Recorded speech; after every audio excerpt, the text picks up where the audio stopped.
नमस्कार दोस्तों, आज हम विशेष रूप से एक नए टॉपिक पर चर्चा करेंगे जिसके नाम है निःशुल्क और अनिवार्य बाल शिक्षा अधिकार अधिनियम 2009। इसे आरपीएससी फर्स्ट ग्रेड और रीट लेवल 2 के संदर्भ के लिए प्रिपेयर किया गया है सभी साथियों के लिए। इसका पहला अध्याय है जिसमें 2 धाराएं हैं। पहली धारा में संक्षिप्त नाम, विस्तार और प्रारंभ की चर्चा की गई है और दूसरी जो धारा है उसमें परिभाषाओं पर चर्चा की गई है। निःशुल्क और अनिवार्य बाल शिक्षा अधिकार अधिनियम 2009 के संक्षिप्त नाम के रूप में नाम है निःशुल्क और अनिवार्य बाल शिक्षा अधिकार अधिनियम 2009, यानी कि इसका संक्षिप्त नाम भी सेम ही है। इसका विस्तार की अगर बात की जाए तो मूल रूप से जम्मू कश्मीर राज्य के सिवा संपूर्ण भारत में होगा। इसका मतलब ये जो प्रारंभ में आरटी 2009 की बात की गई थी वो जम्मू कश्मीर राज्य को छोड़कर सभी भारत के राज्यों पर लागू था, लेकिन जम्मू कश्मीर की धारा या अनुच्छेद 370 उसको हटाने के बाद यह जम्मू कश्मीर में भी प्रभावी हो गया है। धारा 370 के बारे में हम थोड़ी चर्चा करेंगे। इसमें क्या है कि धारा 370 जो थी उसमें अस्थायी, परिवर्तनीय, विशेष प्रावधान जो किसी राज्य को विशेष होने का दर्जा देता है, जम्मू और कश्मीर को स्वायत्तता प्रदान करता था। यानी कि जो अनुच्छेद 370 था वो जम्मू कश्मीर को स्वायत्तता प्रदान करता था। संविधान के 21वें भाग अनुच्छेद के बारे में परिचयात्मक बात कही गई थी। परिचयात्मक बात ये थी कि अस्थायी, संक्रमणकालीन और विशेष प्रावधान, यानी कि जम्मू और कश्मीर के लिए ये विशेष प्रावधान थे। भारत सरकार ने 4 अगस्त 2019 को राज्यसभा में एक ऐतिहासिक जम्मू कश्मीर पुनर्गठन अधिनियम 2019 पेश किया, जिसमें जम्मू कश्मीर राज्य से संविधान का अनुच्छेद 370 हटाने और राज्य का विभाजन जम्मू कश्मीर एवं लद्दाख 2 केंद्र शासित क्षेत्रों के रूप में करने का प्रस्ताव किया गया, जो पूर्ण रूपेण 5 अगस्त 2019 से लागू हुआ। इस धारा 370 को हटाने के लिए राष्ट्रपति के 2 आदेश महत्वपूर्ण रहे, जो CO 272 और CO 273 का इस्तेमाल इसे हटाने में किया गया। CO 272 में एक अन्य संवैधानिक प्रावधान अनुच्छेद 367 में संशोधन किया गया है। जम्मू कश्मीर केंद्र शासित क्षेत्र में अपनी विधायिका होगी, जबकि लद्दाख बिना विधायिका वाला केंद्र शासित प्रदेश होगा। 370 धारा हटाने के बावजूद यह निश्चय किया गया। धारा 370 के प्रावधानों के अनुसार जम्मू कश्मीर के बारे में रक्षा, विदेश मामले, संचार के विषय में कानून बनाने का अधिकार है, लेकिन किसी अन्य विषय से संबंधित कानून को लागू करने के लिए केंद्र को राज्य सरकार का अनुमोदन चाहिए। यानी कि 370 में ऐसा प्रावधान था कि किसी अन्य प्रकार का कोई कानून या विधेयक लागू केंद्र सरकार करती थी तो उसमें राज्य सरकार यानी कि जम्मू सरकार का अनुमोदन बहुत आवश्यक होता था। धारा 370 के प्रभाव से, यानी कि धारा 370 जो थी उसके क्या प्रभाव थे उनके बारे में भी हम चर्चा करेंगे कि जम्मू कश्मीर राज्य पर धारा 356 लागू नहीं होती थी। यानी कि केंद्र सरकार की जो धारा अनुच्छेद 356 लागू नहीं होता था। धारा 360 वित्तीय आपातकाल जिसमें दिया गया वो भी लागू नहीं होता था। राष्ट्रपति को राज्य के संविधान को बर्खास्त करने का अधिकार नहीं था जब 370 धारा थी, जब यह अधिकार नहीं था। 1976 का शहरी भूमि कानून लागू नहीं था। यानी कि 1976 में एक कानून बनाया गया जिसमें शहरी भूमि कानून के नाम से जाना जाता है। इस कानून के तहत क्या होता है कि भारतीय नागरिक को भारत में कहीं भी भूमि खरीदने का अधिकार देता है यह कानून, लेकिन 370 के प्रभाव से जम्मू कश्मीर को छोड़कर ये सभी भारतीय राज्यों में लागू था।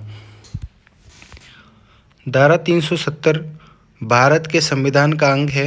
यह संविधान के 21वें भाग में समाविष्ट है। धारा का शीर्षक, यानी कि जो 370 धारा या अनुच्छेद है उसका जो शीर्षक था उसमें था अस्थायी, परिवर्तनीय और विशेष प्रावधान। जम्मू कश्मीर के संबंध में अस्थायी प्रावधान थे। धारा 370 के तहत जो प्रावधानों में समय समय पर परिवर्तन किया गया, जो सारे संशोधन जम्मू कश्मीर के विधानसभा द्वारा पारित किए गए, यानी कि 370 की जो धारा है उसमें समय समय पर परिवर्तन हुए, जिसमें जम्मू कश्मीर विधानसभा द्वारा संशोधन पारित किए गए। इसके साथ ही एक अनुच्छेद 35 था, उस 35 के बारे में हम चर्चा करेंगे। इसे दिनांक 5 अगस्त 2019 को निरस्त कर दिया गया, यानी कि 370 के साथ साथ 35 को भी निरस्त कर दिया गया। जम्मू और कश्मीर से संबंधित संवैधानिक कानून, यानी कि अनुच्छेद 35 जम्मू और कश्मीर से संबंधित संवैधानिक कानून देता था। 35A अनुच्छेद एक अनुच्छेद था जो जम्मू कश्मीर राज्य विधानमंडल को स्थायी निवासी परिभाषित करने तथा उन नागरिकों को विशेष अधिकार प्रदान करने का अधिकार देता था। यह भारतीय संविधान में जम्मू और कश्मीर सरकार की सहमति से राष्ट्रपति के आदेश पर जोड़ा गया था, जो भारत के राष्ट्रपति द्वारा 14 मई 1954 को जारी किया गया था। यानी कि अनुच्छेद 35 से जम्मू कश्मीर सरकार की सहमति से और भारत के राष्ट्रपति के आदेश पर जोड़ा गया था, जो कि जोड़ा गया था 14 मई 1954 को। यह अनुच्छेद 370 के खंड 1 में उल्लेखित है। हम बात कर रहे थे RT 2009, यानी कि निःशुल्क और अनिवार्य बाल शिक्षा अधिकार अधिनियम 2009 की, जिसमें हमने चर्चा की अभी उसके संक्षिप्त नाम की, विस्तार की और प्रारंभ की। अब हम बात कर रहे हैं प्रारंभ की। केंद्रीय सरकार राजपत्र में अधिसूचना द्वारा नियत तारीख के प्रवृत्त होगा, यानी कि इसका प्रारंभ केंद्र सरकार राजपत्र में अधिसूचना जारी करके नियत तारीख, जिस तारीख से भी वो जारी करेंगे उससे लागू होगा, ऐसा दिया गया है। संविधान के अनुच्छेद 29 और अनुच्छेद 30 के उपबंधों के अधीन रहते हुए इस अधिनियम के उपबंध बालकों को निःशुल्क और अनिवार्य शिक्षा के अधिकार प्रदान किए जाने के संबंध में लागू होंगे। यानी कि उसमें ये कहा गया कि संविधान के अनुच्छेद 29 और अनुच्छेद 3 के उपबंधों के अधीन रहते हुए इस अधिनियम के उपबंध बालकों को निःशुल्क और अनिवार्य शिक्षा के अधिकार प्रदान किए जाने के संबंध में लागू होंगे। इस अधिनियम की कोई भी बात, यानी कि इसका प्रभाव मदरसों, वैदिक पाठशालाओं और मुख्यतः धार्मिक शिक्षा प्रदान करने वाली शैक्षिक संस्थाओं को लागू नहीं होगा। यानी कि जो RT 2009 है, बाल शिक्षा अधिकार अधिनियम, वो है, उसमें वर्णित था कि मदरसों, वैदिक पाठशालाओं और धार्मिक शिक्षा प्रदान करने वाली शैक्षिक संस्थानों पर यह लागू नहीं होगी।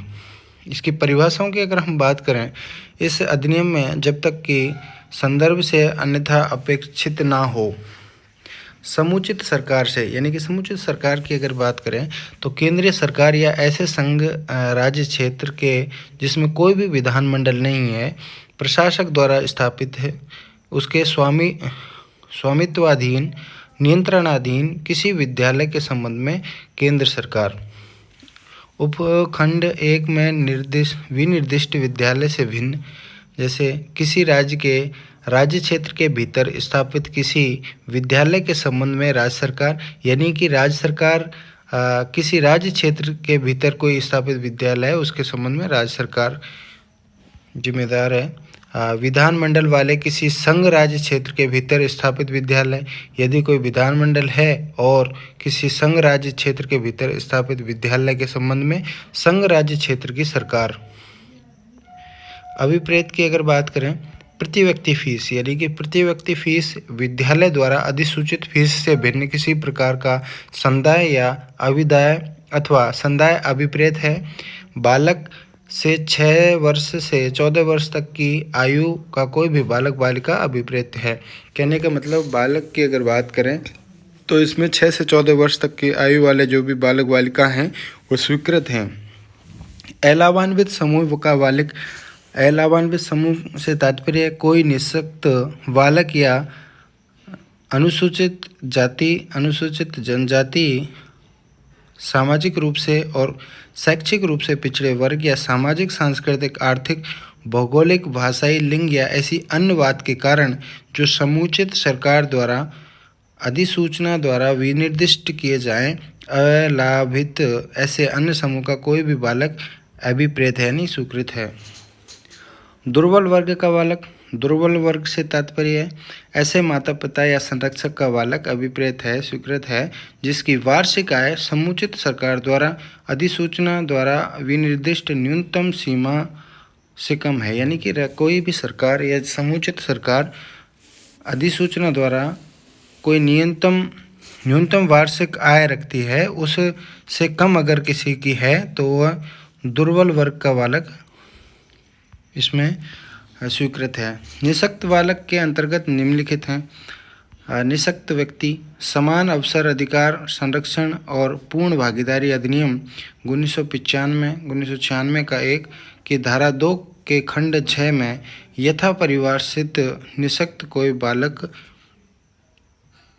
ऐसा कोई बालक जो राष्ट्रीय स्वपरायणता, प्रमस्तिष्कघात, मानसिक मंदता और बहु निःशक्तताग्रस्त व्यक्ति कल्याण न्यास अधिनियम 1999 का 44 की धारा 2 के खंड में यथा परिभाषित निःशक्त कोई व्यक्ति हो। यानी कि ये कुछ अधिनियम हैं, उनकी में वर्णित अगर कोई बालक है तो इसमें स्वीकृत है।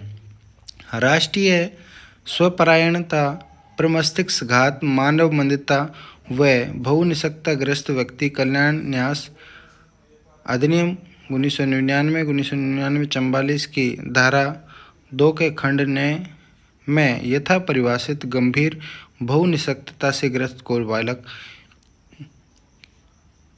अगला है प्रारंभिक शिक्षा, यानी कि प्रारंभिक शिक्षा से इसमें तात्पर्य क्या है कि प्रारंभिक शिक्षा से अभिप्राय या तात्पर्य है पहली कक्षा से 8वीं कक्षा तक की शिक्षा अभिप्रेत यानी स्वीकृत है। 1 से 8 तक की शिक्षा स्वीकृत है, अभिप्रेत है।